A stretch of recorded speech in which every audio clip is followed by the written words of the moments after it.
No budget RC, this is Eli. Thought I'd do a quick video for beginners on the different types of batteries that run in RC vehicles. So I have several examples here on the table, and we'll start over here. These guys over here are nickel metal hydride packs. These first two here are 7.2 volt packs. As you can see in this one, you have 6 individual cells. Nickel metal hydride cells are 1.2 volts apiece.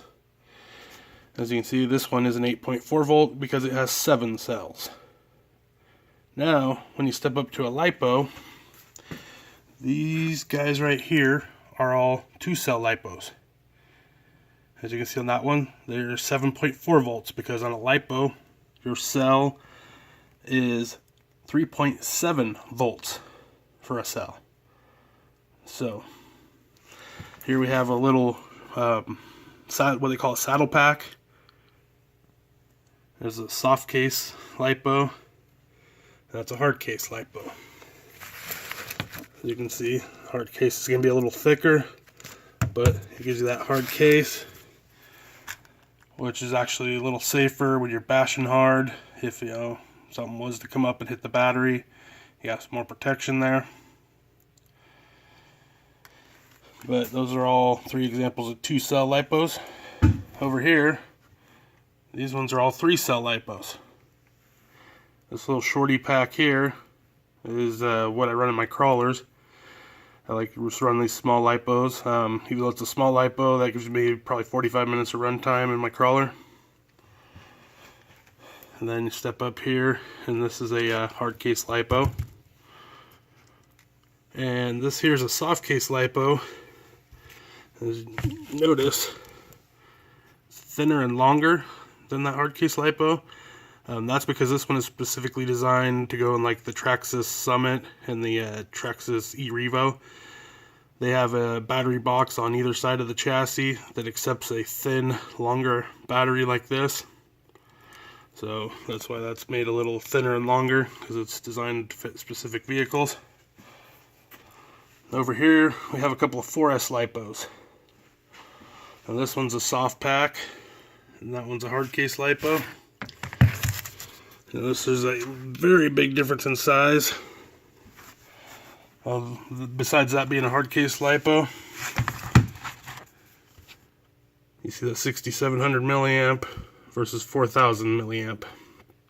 So your milliamp rating on a Lipo, that's basically your run time. That's your capacity. That's how long you can run on this Lipo. On the number over here, you see a 4050C discharge. That's going to be your discharge rate. Basically, C is capacity. So basically, constant is going to be like 40 times capacity to figure out your maximum amps on this battery. And then 50 would be like your burst rating. So, I mean, that's when the demands of the power, it can supply that power for a little bit, but it can't consistently run that. This one, however, this is a 90C constant and a 6700 milliamp. That battery will run a long time and put out a lot of amps. Back over here on this one, okay, so it's a 30C continuous discharge, but this one also says 5C maximum charge. For the most part, your cheaper Lipos, like for example, this Onyx pack, you flip it over on the back,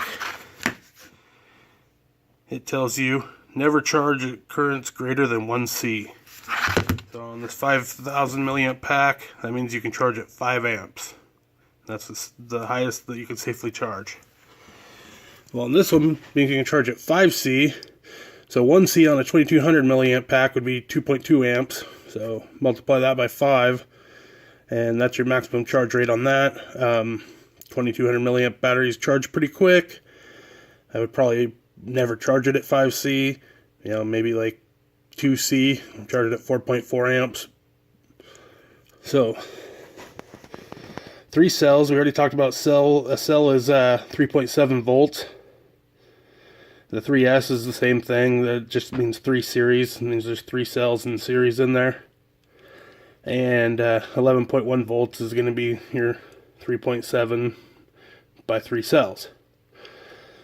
Okay, well, when a cell is fully charged, it is actually 4.2 volts per cell. The 3.7 is what they call nominal voltage.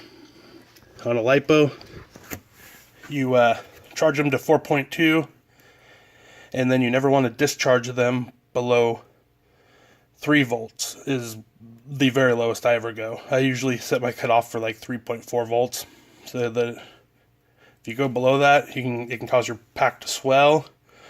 If you go way below that, it can actually cause your pack to catch fire and burn. So Lipos must be ran in a vehicle that has low voltage cutoff, and you must have low voltage cutoff turned on. And a lot of your vehicles will have a Lipo mode or a NIM mode from the nickel metal hydrides, because they do not have a cutoff. You can run them until your vehicle just stops going.